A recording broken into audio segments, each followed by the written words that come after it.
ఈ సమస్యలన్నిటికీ ఒక పరిష్కారం వచ్చే వరకు కూడా ఈ మీడియా సమావేశాలు యూట్యూబ్లో మాట్లాడడం జరుగుతుందని చెప్తూ, మొన్న ఎవరైతే ఈ ఫేక్ సంఘం నడుపుతూ కొంతమంది ప్రెస్ మీట్ పెట్టారో వాళ్ళందరికీ కూడా ఇప్పుడు సమాధానం చెప్పడం జరుగుతుంది. 2015లో నాకు ఎలక్షన్ జరిగినప్పుడు నాకు కొంతమంది సపోర్ట్ చేసిన వాళ్ళు నెగ్గామంటున్నారు. నాకు వర్తకులందరూ సపోర్ట్ చేశారు. కొంతమంది పేర్లు చెప్పడం జరిగింది, శంకర్రావు గారని అలాంటి వాళ్ళు అందరూ కూడా సపోర్ట్ చేశారని. నాకు నా అంతటిగా నేనే తిరిగి నా వర్తకుల్ని నేను ఓటు అడగడం జరిగింది. ఆ రోజుల్లో మా గురించి 1 shot 2 birds అనుకొని నన్ను కాంతా పటేల్కి వైరు తీసుకొచ్చి ఆ సంఘానికి ఎలక్షన్ తీసుకురావడం జరిగింది. దాని మీద విజయం నేనే సాధించాను. విజయం సాధించిన తర్వాత 2016లో సోదర సంఘానికి రిజిస్టర్ చేయించుకోవడం జరిగింది. ఈ రిజిస్టర్ చేసిన తర్వాత మొత్తం మా కమిటీ అంతా కూడా ప్రతి 2 సంవత్సరాలకు ఒకసారి వేసుకోవడం జరుగుతుంది. ఈ మధ్యన ఈ ఫేక్ సంఘం పేరు చెప్పుకుంటూ అడపారే అనేవాడు చాలా డబ్బులు వసూలు చేయడం జరిగింది. డబ్బులు వసూలు చేస్తూ ఇల్లీగల్ యాక్టివిటీ చేస్తూ సంఘానికి ఖర్చులు సమాధానం చెప్పకుండా ఇలాంటి వ్యవహారాలు చేస్తున్న దాని మీద మేము ధ్వజమెత్తడం స్టార్ట్ చేసాం. అది సంఘం కూడా 92 సంవత్సరాలు అయింది. 92 సంవత్సరాల్లో ఈయన అప్పుడు పుట్టుంటాడు అంటున్నారు. మరి ఆయన భూమి కుటుంబం పుట్టుంటాడు. 92 సంవత్సరాల్లో ఎవడు పడతాడని నేను పుట్టింది 65లో పుట్టాను. నేను వచ్చేటప్పటికి అసలు ఇతను ఎక్కడ ఉన్నాడు అన్నది కూడా తెలుసుకోవాలి. ఈ సంఘంలోకి నేను వచ్చేటప్పటికి అలాగే మేము 3 తరాల నుంచి మా ప్రధాన గారు కానీ, మా అన్నయ్య గారు వరబాబు గారు కానీ, నేను కానీ ప్రెసిడెంట్గా చేస్తూ, వైస్ ప్రెసిడెంట్గా చేస్తూ, జిల్లాలో చేస్తూ, ఇప్పుడు రాష్ట్రంలో వైస్ ప్రెసిడెంట్గా వరబాబు గారు చేస్తున్నారు. కనుక మాకు ఈ సంఘానికి మాకు అనుబంధం గట్టిగానే ఉంది.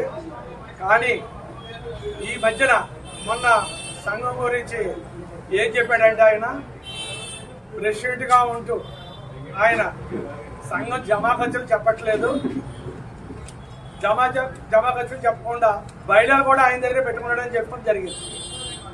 సంఘం బయలాలు సెక్రటరీ దగ్గర ఉంటాయి, ప్రెసిడెంట్ పనిచేస్తాడు, ట్రెజరర్ దగ్గర డబ్బు ఉంటారు. అదే కంటిన్యూ అవుతుంది ప్రతిసారి కూడా. ప్రెసిడెంట్ దగ్గర డబ్బు ఉండదు, అది తెలుసుకోమని చెప్పాలండి. డబ్బు ట్రెజరర్ దగ్గర ఉంటుంది. ప్రెసిడెంట్ అన్నవాడు పని చేయడానికే, సెక్రటరీ అకౌంట్లు అవి చూసుకుంటాడు, జరిగినన్ని చూసుకుని లావాదేవీలన్నీ కూడా ట్రెజరర్కి అప్పచెప్పడం జరుగుతుంది. ఈ సంఘం సొమ్ము ప్రెసిడెంట్లో ఉంటుందని గుర్తుపెట్టుకోవాలి. అలాగే ఈ ప్రభాకర్ గారు చెప్తూ 2 సంఘాలని చెప్పడం జరిగింది. 2 సంఘాలు కాదండి, సువర్ణ వర్తక సంఘమే. సువర్ణ వర్తక సంఘం ద్వారా నడబడుతుంది కళ్యాణ మండపం. ఆయన ఏం చెప్పారంటే సోనవర్త సంఘం, సోనవర్త కళ్యాణ మండపం సంఘం 2 సంఘాలు ఉంటాయంటారు. కాదండి, సోనవర్త సంఘానికి ప్రెసిడెంట్, సెక్రటరీ కొంతమందిని ఎంగేజ్ చేసిన తర్వాత ఇంకా కొంతమంది పెద్దలు, ఈ ఆశావాహులు వీళ్ళంతా కూడా వంటతో ఏం చేస్తారంటే దానికి కూడా ఒక కమిటీ కింద ఏర్పాటు చేసి దాని ఒక బాగోగులు చూసుకుంటూ దానికి ఒక ట్రెజరర్ పెట్టుకొని, దానికి ఒక ప్రెసిడెంట్ పెట్టుకొని, దానికి ఒక సెక్రటరీ పెట్టుకొని కంటిన్యూ చేస్తున్నారండి. అంతే తప్ప 2 సంఘాలు ఏం కాదండి. బయట చూసి నేర్చుకోమనండి. బయటలో అన్ని పొందుపరచడం జరిగింది. మేము చేసిన రిజిస్ట్రేషన్లో కూడా బయటలో పొందుపరచడం జరిగింది.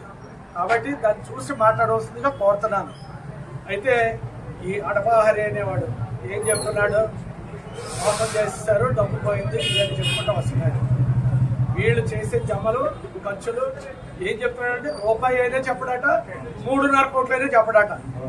ఈ అడపాహరి నిస్సిగ్గుగా మీడియా ముందు మేము లెక్కలు చెప్పమంటే ఆ పక్కన ఉన్న వెస్టాబాబ్ జిల్లా నవ్వుతున్నాడు. సిగ్గు ఉండాలి నవ్వడానికి, తప్పని చెప్పాలి. లెక్కలు ఎవరు అడిగినా సరే ఆడిటింగ్ అయ్యింది, మాకు ఇదిగో దీని జమలు ఎంత, దీని ఖర్చులు ఎంత అని ఓపెన్ గా శ్వేతపత్రం రిలీజ్ చేయాలి. ఆ చేయడం మానేసి ఇతను చెప్పడం, అతను నవ్వడం. సంఘం అంటే అతను లోకుగా ఉందేళ్ళది. ఎవరి మీద పడితే అవాకులు చవాకులు పేడడం. సిగ్గు ఉండాలండి. మనం ఏదైనా మాట్లాడుతున్నాం అంటే ఇంత వయసు వచ్చాక ఏం చేస్తున్నావు? వైఎస్ఆర్ కాంగ్రెస్ పార్టీ అంటావు, భరతరామ్తో తిరుగుతావు, తిరిగి టీడీపీకి నువ్వు సపోర్ట్ చేసుకుంటూ పోతావు. భర్తరామని సేపు భర్తరం పేరు చెప్పుకొని దందాలు చేసావు. మొత్తం ఎవరికి ఇళ్ళు కట్టలేదు, స్లాబులు పడగొట్టి ఇచ్చేవాడు. అయిపోయింది అక్కడికి. అది అయిపోగానే వాసు గారు వెంటనే వాసు గారి దగ్గరికి నేను సత్యమ్మ అనేవాడితో పెట్టుకొని వెళ్ళిపోయారు. వెళ్ళిపోయి మళ్ళీ అక్కడి నుంచి మళ్ళీ మొదలుకు వచ్చేసి ఇది సంఘం మాది, మీరు చేసే ఈ ఏమంటే ప్రభాకర్ గారిని నేను తిట్టడం జరిగిందని మీటింగ్లో చెప్పడం జరిగింది. ఒక రోజు నల్లమ్మ సందులోంచి నేను నా కుర్రోడు ఇద్దరు కలిపి వస్తుండగా అక్కడ 15 మంది భూమి కూడి చందాలు వసూలు చేస్తున్నారు. చందాలు వసూలు చేస్తున్న సమయంలో నేను వచ్చి ఏంటి ఇక్కడ అందరూ నుంచున్నారు దేనికని అడగడం క్వశ్చన్ చేశాను. నేను మీరు దేనికి వచ్చారు? చందాలు వసూలు చేస్తున్నారా అన్నాడు. చందాలు వసూలు చేయాలంటే లెగాలిటీ ఉండాలి కదరా మీకు అంటే ప్రభాకర్ అనేవాడు నా ఫ్రెండ్ కదండి, చిన్న స్నేహితుడు కాబట్టి యారా అంటే యారా అనుకుంటాం. అలాగే మాట్లాడుకోవడం జరిగింది. జరిగితే చూపిస్తాను రా అన్నాడు. చూపించడం కదా ఇప్పుడు లీగాలిటీ చూపించి వసూలు చేయని చెప్పా. ఏంటంటే నా దగ్గరకు వస్తే నా సంఘం నా లీగాలిటీ నేను చూపిస్తాను అని మామూలుగా మాట్లాడుకోవడం జరిగిందండి. మాట్లాడుకోవడం జరిగింది. అతను కూడా కొంచెం ఎందుకో కొంచెం ఇదయ్యాడు. అయ్యి నేను అలాగా ఇది ఎలాగా మీరు ఎలా చేస్తారో అలా చేస్తారని ఏదో అంటే నువ్వు ఏది మాట్లాడినా లీగాలిటీ చూపించి మాట్లాడని చెప్పాను. 15 మంది వచ్చాడు. నాకు అందరూ కూడా తెలుసున్న వాళ్ళే. ఒక 2-3 మాకు ఏదైనా ఎగ్నెస్ట్గా ఉంటే ఉండొచ్చు. కనవాళ్ళంతా కూడా ఎవరైనా సరే వ్యాపారస్తులే. కానీ ఈయన ఏం చెప్తున్నాడంటే తలలు అలా తీసేస్తామంట. తలలు తీసేస్తామంటే ఇంద్రా గుర్తుకొచ్చిందట. వస్తుంది గుర్తుకొస్తుంది. అందరి కొద్ది భయం ఉన్నప్పుడు ఇంద్రాయ గుర్తుకొస్తుంది. సమరసింహారెడ్డి ఇంద్రాయ గుర్తుకొస్తుంది. వద్దు మీరు చేస్తున్నది తప్పుడు పనులు మాని మనందరం కూడా కూర్చొని సమస్యకు పరిష్కారం ఎతకాలి.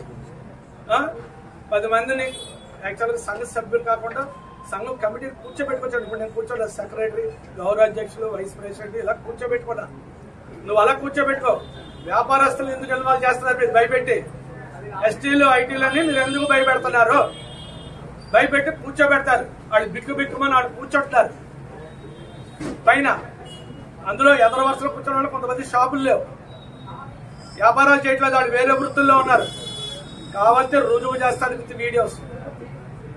ఒక్కొక్కడు సంఘ పెద్దలని చెప్పడం, ఎదరు కూర్చోవడం, వీళ్ళు వ్యాపారాలు చేయకుండా వేరే వృత్తులు చేసుకోవడం. ఏంటిది? అసలు మీరే ఫేక్. మళ్ళీ ఇంకో ఫేక్ గాడు మీకు. మీ సంఘమే ఫేక్. మొన్న ఒక విలేకరు అడిగిన ప్రశ్నకి మీ రిజిస్టర్ నెంబర్ ఎంత అని అడిగితే 300. ఏదండి అంటే నటన. అక్కడ మీ సంఘం 420 మీ నెంబరు. నువ్వు 80-40 నువ్వు చేసేవాడు. 840 నువ్వు. సంఘం 420 మీ సంఘం నెంబర్ 420, మీరు 840. నువ్వు ఎన్ని చేస్తున్నావు? ఎన్ని మోసాలు చేస్తున్నావు? 2019 వరకు నీ జీవితం ఏంటి? 2019 నుంచి ఏ రకంగా మారావు?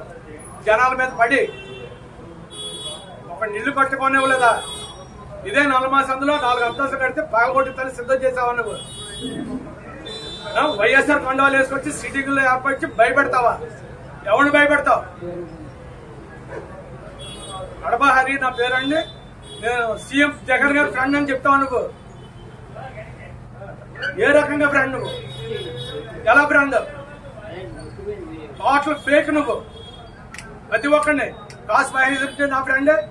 ఊళ్ళో సంఘంలో అక్కడ మా వైఎస్ఆర్ పార్టీలో ఎంతమంది అయితే అఫ్లర్లు ఉంటారో అందరూ ఫ్రెండ్స్ అయ్యింది. సంఘానికి వైఎస్ఆర్కి ముడి పెడతాబెట్టి ఎందుకు ఆపాదించాలి? సంఘానికి కులాన్ని ఆపాదిస్తున్నారు, పార్టీలు ఆపాదిస్తున్నారు. ఎస్ మాకు వైఎస్ఆర్, మా భావాలు మా ఆశయాలు వేరేగా ఉంటాయి. అవి మా పార్టీల్లోని పార్టీ ఆఫీసుల్లో తేల్చుకుంటాం మేము. మీరేం చేస్తున్నారు? సంఘం స్థాపించినప్పుడంటే నేను పుట్టలేదా? 92 సంవత్సరాల సంఘ చరిత్రలో 2 సార్లు ఎలక్షన్లు అయినాయి. ఒకటి కొనకళ్ళ బాబు గారు, 2 నేను, ఇద్దరమే. మీరందరూ ఫేక్ గాళ్ళు. మీరు లోపల 10 మందిని కూర్చోబెట్టేసుకొని ప్రభుత్వాలను అడ్డం పెట్టేసుకొని మీ ఇష్టం వచ్చినట్టు మీరు సంఘం అని చెప్పేసుకుంటారా? మీరు దేనికి చేస్తారు? మీరు ఎందుకు చెయ్యాలి? మీరు ఎన్ని తప్పులు చేసుకుంటే వెళ్ళి సంఘాన్ని ఎన్ని కోట్లు వచ్చింది? పెనాల్టీలు వేశారు, షాపులకు పెనాల్టీలు వేశారు, వర్తకులు పయ్యేవాళ్ళ నుంచి హోల్సేలర్లు వస్తే వాళ్ళు మూటలు ఆపుతున్నారు, కేజీలు ఆపుతున్నారు. ఈ అన్నిటికి డబ్బులు వసూలు చేస్తూ ఈ అడపహారి పూర్తి అవతావలకు పాల్పడుతున్నాడు. అలవాటు పడిపోయాడు. రక్తం మరిగిన పులిలాగా అలవాటు పడిపోయి వదలబుద్ధి కావట్లేదు. ఇక్కడ రిజిస్టర్ సంఘాన్ని ఏమో అహంభావం అంటారు. ఎవరో విలేకరు అడిగిన క్వశ్చన్కి ఆయనకి మధ్య సింపుల్ లేదా ఎవరైనా వెనకాల ఉండి ఆడిస్తున్నారని ఎవరో పాత్రికేయ మిత్రులు అడిగారు. ఆయనకి సమాధానం అహంభావం అంటారు. అహంభావానికి ఆత్మాభిమానికి తేడా తెలియనాడు. ఆత్మాభిమానంతో ఆత్మగౌరవంతో బతుకుతున్న వాళ్ళు మేము. నేను కానీ మా అన్నయ్య గారు కానీ కంటిన్యూటీగా సేవలు చేసుకుంటూ వస్తున్నాం. వాళ్ళు ఇచ్చింది మరుసటి 3 రోజులకే నేను కౌంటర్ ఇవ్వాలి. కానీ గణేశ ఉత్సవాలు, వర్షాలు, ఈ లోపల వర్తకులు కొన్ని సమస్యలు, అమలాపురాలు వెళ్ళడం, రావడం, సెటిల్మెంట్ చేయడం, ఈ లోపల మాకు స్టేట్ మీటింగ్ మాకు పిలుపు రావడం తిరుపతి నుంచి వెళ్ళాం. అక్కడ మా అధ్యక్షులు, రాష్ట్ర అధ్యక్షులు మరి ఆయన్ని ఏం మ్యానిపులేట్ చేశారో ఇలాగంట కదా ఇది కదా అని అడిగాడు. ఆయన మేము చెప్పుకుంటూ వచ్చాం. ఆయన సభలో రాష్ట్ర మీటింగులో జనరల్ బాడీ మీటింగ్లో మాట్లాడడం జరిగింది. మాకు 200 మంది ఉన్నారు, అయ్యి కథలు నా దగ్గర వద్దు, మాకు వాళ్ళు కావాలి, మేము వాళ్ళతో కూడా ఉంటాం, వాళ్ళది కూడా మేము యాక్సెప్ట్ చేస్తున్నాం అని చెప్పాడు. ఆయన చెప్తే ఒక్కళ్ళు లెగిసి 5 ఎవరిని పంపించాడు. ఈ ప్రెసిడెంట్, ఈ గౌరవ అధ్యక్షులు చెప్పుకునే వాళ్ళు ఎవరు రావడానికి రారు. ఒక 4-5 దబలగాళ్ళని తయారు చేసుకున్నారు. వాళ్ళు వచ్చి కూర్చుంటారు. అక్కడ ఏం జరిగిందో చెప్తే అక్కడ వీడియోలు చెప్తే అక్కడ పోస్టులు పెట్టేస్తారు. చేత కాని వాళ్ళు అండి. వీళ్ళు ఎవరికి చేత కాదు. సంఘాన్ని ఎలా నడపాలో చేత కాదు, సంఘం గురించి ఏం చేయాలో చేత కాదు. ఒక పోలీసు రికవర్ వస్తే 15 మంది వచ్చి కూర్చోటానికి కానీ మాట్లాడి సత్తా లేనివాళ్ళు వాళ్ళు 100 మంది వచ్చిన పోలీసులు ఒక్కండి కానీ మా అన్నయ్య గారు కానీ ఎవరైనా సరే డీల్ చేస్తాం. మేము వర్తకుడికి న్యాయం జరుగుతాం, జరిగే వరకు పోరాటం చేస్తాం, చేసి మేము ముందుకు నడిపిస్తాం. సంఘాన్ని ఆపం. సంఘం గురించి మేము ఆపి పని లేదు. మేము ఇంకేంటంటే ఈ బయలాల గురించి మాట్లాడుకుంటూ వచ్చాడు. సప్పరావణ అనే సెక్రటరీ ఉండగా ఆయన కుటుంబ సభ్యులు అందరూ కూడా ఒక 4 వాళ్ళక్క బావాళ్ళ పిల్లలు ఇతని వల్లే చనిపోతున్నామని రాసి చనిపోతే అతను జైలుకి వెళ్ళిన సమయంలో పోలీసులు పట్టుకెళ్ళిపోయాడు. బయలంతా పట్టుకెళ్ళిపోయారండి. నేను ఎక్కేటప్పుడు బయట లేదండి. బయలాలు తయారు చేసుకున్నామండి, రాసుకున్నాం, మినిట్స్ ఒకసారి రాయించుకున్నాం, ఎదరికి వెళ్ళాం. ఏం మాట్లాడుతూ తెలియదు నీకు. నిన్న కాక మనం వచ్చావు. మాది 50 ఏళ్ళు వచ్చి మేము వర్క్ చేస్తున్నాం. మేము చేసుకుంటూ వెళ్తున్నాం. ఎవరికి కూడా అన్యాయం చేయట్లా. మా దగ్గర అహంభావం అంటే ఇంతమంది వచ్చి కూర్చొని మా వెనకాల మా దగ్గరికి వస్తే పని అవుతుంది అనుకుంటారు కాబట్టి ఇంతమంది జనం మా వెనకాల ఉంటున్నారు. 230 మంది ఉన్నారు. మాకు 29 అంటే అడిగారు. విలేకరులు అడిగితే ఒక్కళ్ళు కాదండి 229 అన్నాడు. మళ్ళీ వేరే వాళ్ళు అడిగారు 15 మంది 20 మంది ఉన్నారు కదా, అది తప్పించేస్తారంటే మేము చెయ్యవాడిని అంటున్నారు. ఎలా చేస్తారు? మీరు నన్ను బహిష్కరణ చేస్తున్నాడా? లైఫ్ బహిష్కరణ. నీ జీవితం సరిపోదు. నీ కుటుంబం నువ్వు, నీదో కుటుంబం, నీదో వ్యవస్థ. నువ్వు మాట్లాడితే తెగిపోతాయి. ఈ రాజమండ్రి దొస్తు పట్టడానికి నీ కుటుంబం మాట్లాడదాం. 1-to-1 మీడియాలో మాట్లాడతా, అయ్యి కూడా మాట్లాడతాను. దాని గురించే ఉంది. నువ్వు చెప్తావు బహిష్కరణ. అసలు నీ లీగాలిటీ ఏది? నీ నెంబర్ అడిగితే చెప్పు, విలేకరులు చెప్పు, మాకు చూపించు, పోలీస్ స్టేషన్లో చూపించు. కోర్టులో ఉన్నది వ్యవహారం అంతా కోర్టులోనే చూస్తాం మేము. ఏమండి, గురువు గోవిందుడట పంచులు మాత్రం రాయించుకున్నాడు. కబీర్ దోహ చేశాడట. ఏదో గురువు గోవిందుడు దెయ్యాలు ఏదాలు చదువుతాడు ఉన్నాయి. గురువేం పోస నువ్వే పెద్ద తేడా. గురువు చూపించేది తల్లిదండ్రులు. ముందు తల్లిదండ్రుల దగ్గర నుంచి నేర్చుకోండి సంస్కారం. గురువు గోవిందుడు అంటే గురువుగా దండం పెట్టేస్తాడట. అంతకంటే ముందు గురువు చూపించాడు తల్లిదండ్రుల నుంచి సంస్కారం నేర్చుకో. కూర్చొని మాట్లాడడం కాదు నువ్వు. మీరు బ్రీఫ్ గా చెప్పాక బాగుంది. మీరు ఆ యూనియన్ కి అక్కడికి వెళ్ళడానికి ఇక్కడ ప్రభుత్వాలు అడ్డు పెట్టుకొని అక్కడ లోన్కి ఎంటర్ అవ్వకుండా వాళ్ళందరూ మేనేజ్ చేస్తారు. నేను క్వశ్చన్ చేసేందుకు నా మీద ఎఫ్ఐఆర్ వేయించారు. మీరు ఈ విషయం అడుగుతారని తెలుసు. నా కళ్యాణ మండపం నా బయలాలో ఉంది, దానికి రిజిస్టర్ చేయించుకున్నాను, నాకు ఒక నెంబర్ ఉంది. నాకు మొత్తం సార్ మొన్న పేపర్ లో మీరు ప్రకటన ఇచ్చారు కదా జనరల్ బాడీ పెడుతున్నా, జనరల్ బాడీకి ఎవరైనా వచ్చారు అసలు ఎవరండి? మీరు 2019లో పేపర్ ప్రకటన ఇచ్చారు.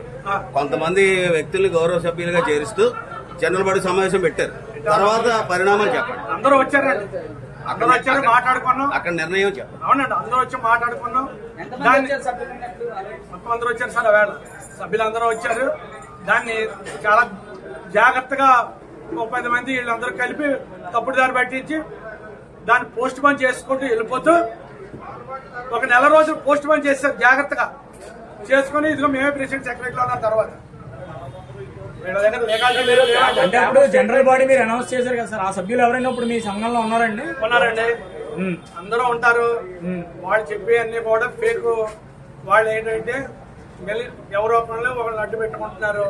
అడ్డు పెట్టుకుని దాన్ని అందరికి నడిపించడానికి ప్రయత్నం చేస్తారు. ఇది కోర్టులో ఉంది, న్యాయం జరుగుతుంది, నిజమే నెగ్గుతుంది. దీన్ని ఎవరు మార్చలేరు. ఒక రోజు లేట్ అవుతుంది. వాళ్ళు అద్దుకున్నట్టు అద్దుకున్నవాడు మన ఇంట్లో అద్దుకుంటే ఎలా చేస్తారో టెనెంట్ అదే రకంగా ఖాళీ చేసే రోజులు అతి దగ్గరలో ఉన్నాయి. అంటే ఇప్పుడు ఆల్రెడీ వాళ్ళ కోర్టులో లేదంటున్నారు కదా సార్? కోర్టులో ఉన్నదండి ఆల్రెడీ. అంటే మీరు కోర్టులో ఉన్నట్టు ఏమన్నా అప్పీల్ చేశారండి? అప్పీల్ చేశారా? ఏమన్నా మీరు ఏమన్నా అప్పీల్ చేశారా? కోర్టులో ఉన్నదని చెప్తున్నారు కదా. కోర్టులో ఉందండి. మరి ఉంటే ఏమన్నా చూపించాలి కదా మీరు. కోర్టులోకి అన్ని సబ్మిట్ చేసాం సార్ మేము. బిల్లు ఏమన్నా చేశారా? అప్పీల్ చేశారు. నా legal advisor and advocate madam Srinivas sir. Total గా నా మినిట్స్ బుక్స్ అన్ని కూడా అక్కడికి నా రిజిస్టర్ అన్ని అక్కడ జారీ చేయడం, ఆయన అక్కడ బిల్ వేసుకోవడం జరిగింది. దానివల్ల అంటే ఇప్పుడు మీరు ప్రెస్ మీట్ పెడదాం అనుకున్నారు కదా సార్? అవును సార్. కోర్టుకి సబ్మిట్ చేసేటప్పుడు కాపీ మీ దగ్గర చూపించాలి కదా మరి. అంటే మీరు ఇప్పుడు వాళ్ళని అడిగిన ఇదే క్వశ్చన్, వాళ్ళు ఉన్నది ఏదైతే ఉందో అది జెన్యూన్ వేగ తర్వాత సంగతి సార్. వాళ్ళు చూపించారు. కనీసం మీరు మేము అప్పీల్ వేసామని కానీ, మా దగ్గర బుక్ ఉందని కానీ, పలానా రిజిస్టర్ నెంబర్ అని కానీ ఏవి చూపించట్లేదు కదా మీరు. మేమే ఒరిజినల్ అనడానికి మీరు ఏంటి చూపించేది? అక్కడ అప్పు చెప్పిన తర్వాత మనకి ఎవరు కదా సార్ అయ్యి మీ దగ్గర కాపీ ఉంచుకోవాలి కదా సార్. ఇప్పుడు కాపీ మా అడ్వకేట్ పెట్టి మీకు తెప్పించి మళ్ళీ ఒకసారి మీకు ఈ సమావేశాల్లో పెట్టినప్పుడు మేము జెన్యూన్ అంటే మీరు ఒక సాక్ష్యం చూపించాలి కదా. మీకు అన్ని కూడా నా రిజిస్టర్, నా బయలాలు ఇవన్నీ కూడా మీకు ఒక రోజు మళ్ళీ చూపించేస్తాం మీకు అన్ని కూడా. సీనియర్ గారు అక్కడ మీటింగ్ లో పాల్గొన్న వాళ్ళంతా తపేలాగాలు అంటున్నారు కదా, మరి ఇక్కడ వాళ్ళు ఒరిజినలేనా? పక్కగా ఒరిజినల్ షాపులు కూడా ఉండండి. మీరు మాట్లాడండి. నేను కొన్ని రాసుకున్నాను. ఏమంటే ఇప్పుడు నాకు ఇంకో సమస్య ఏంటంటే ఇద్దరు ఏం చెప్పారు అంటే ప్రెసిడెంట్ గౌరవ అధ్యక్షులు ఇద్దరు కూడా కొంచెం నేను చెప్పానేమండి, మీరు ఏదన్నా సరే మీ అడిగేదానికి నాకు నాలెడ్జ్ ఉన్న మట్టుకు నేను మీ అందరికీ చెప్పేస్తాను. అన్ని కూడా కొంచెం ఏమన్నాడంటే ఈ అడపహారి అతను మినిట్స్ బుక్స్ కానీ సొమ్ము కానీ మాకు అప్పు చెప్పలేదండి అని నేను అధ్యక్షుడని అతను చెప్పాడు. గౌరవ మీరు మళ్ళీ రీప్లే చేసి చూసుకోండి. నేను చాలాసార్లు రీప్లే చేసి చూసుకున్నాను. మళ్ళీ గౌరవ అధ్యక్షుడు ఏం చెప్పాడంటే మాకు అన్ని అప్పు చెప్పేశారండి. సెక్రటరీ అన్నవాడు ప్రసాద్ అన్నవాడు వచ్చి రూపాయితో సహా చిన్న కాగితం సరే కూడా అప్పు చెప్పేశాడని చెప్పారు ఆయన. దాన్ని బట్టి మీకు అర్థమవుతుందండి, వాళ్ళు ఇతను చెప్పేదానికి పొందన ఉండదు, అతను చెప్పిన దానికి ఇతను పొందన ఉండదు. కాబట్టి వీళ్ళు లోపల ఇన్ఫియారిటీ వచ్చేసిందండి. ఎలాగ దీన్ని ఎదుర్కోవాలని నెంబర్ చెప్పలేకపోతున్నారు. ఏదో ఉన్నదంటే కంప్లైంట్ చేసామన్నారు.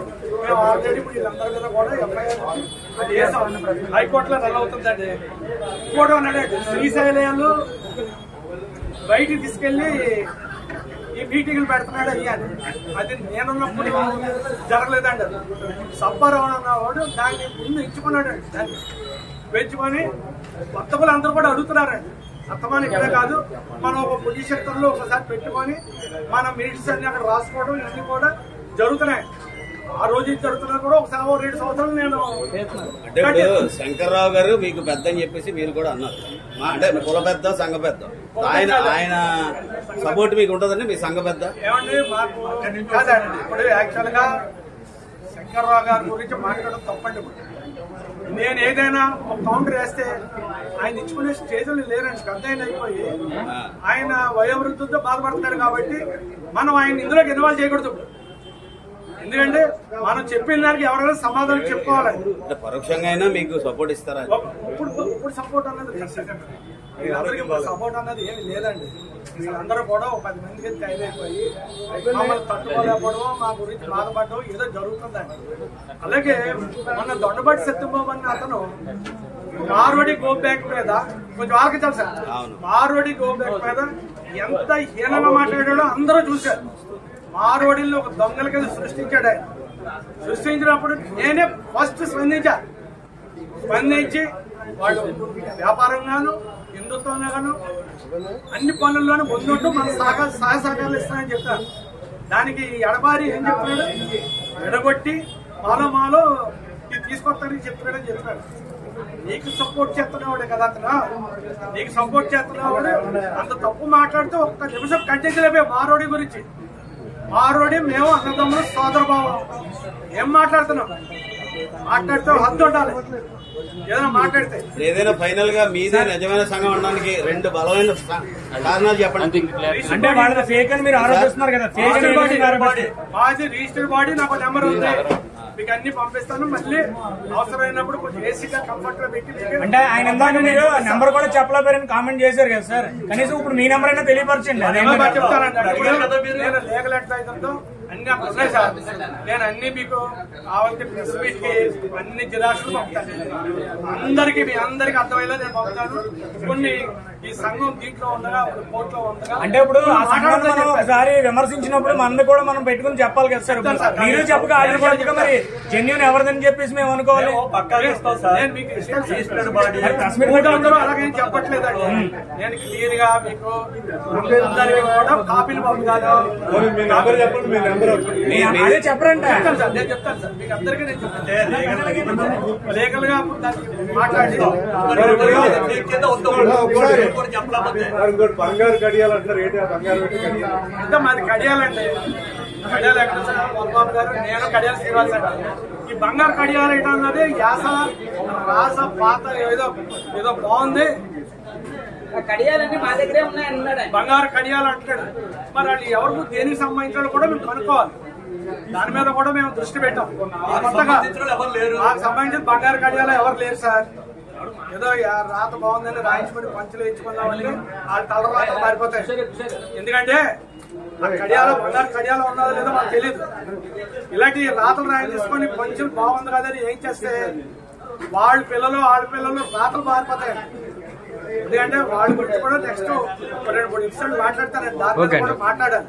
ఎందుకంటే మా కజిన్స్ అయ్యాలంటున్నా దాని మీద కూడా మాట్లాడతాను. ప్రెస్ మీట్ లో మాట్లాడితే బాగుంది కదా, మాట్లాడతాను. ఫైనల్ గా మీరు అసలు సువర్ణం ఎవరిదంటారు సార్? సభ్యత్వాలు వసూలికి వచ్చినప్పుడు వాళ్ళు మీరు బెదిరించారని ఆరోపించారు. సభ్యత్వాలు వసూలు చేయడానికి వాళ్ళు వచ్చినప్పుడు మీరు అందరూ కలిసి వాళ్ళని బెదిరించారు. సభ్యత్వాలు వసూలు చేయకుండా మీరు బ్లాక్ మెయిల్ చేశారని వాళ్ళు ఆరోపించారు. బ్లాక్ మెయిలింగ్ కాదండి, దాన్ని చాలా మంది విలేకరులు వెనకాల కాకపోతే చాలా నష్టం జరుగుతుందండి. నాకు నష్టం అండి. అది సువర్ణ శ్రీ సౌరభ సంఘం అని ఎప్పుడైతే పెట్టేసి డబ్బులు వసూలు చేస్తారో రేపు పొద్దున సమాధానం నేను చెప్పాలి. దాని గురించే మాకు మీరు ఎందుకు చేస్తారో రిజిస్టర్ బాడీ ఉంటే మీరు ఎందుకు చేస్తారో అడగడం జరిగింది. దాని మీద మొత్తం అంతా కూడా జరుగుతున్నాయి. ఇప్పుడు వాళ్ళు దానికి సమాధానం చెప్పి తీరాలి. దాన్ని నష్టపరిహారం చెల్లించాలి. కోర్టులో కంటెంప్ట్ ఆఫ్ కోర్టు కూడా దాని కోర్టు రికార్డు కింద కూడా వస్తారండి.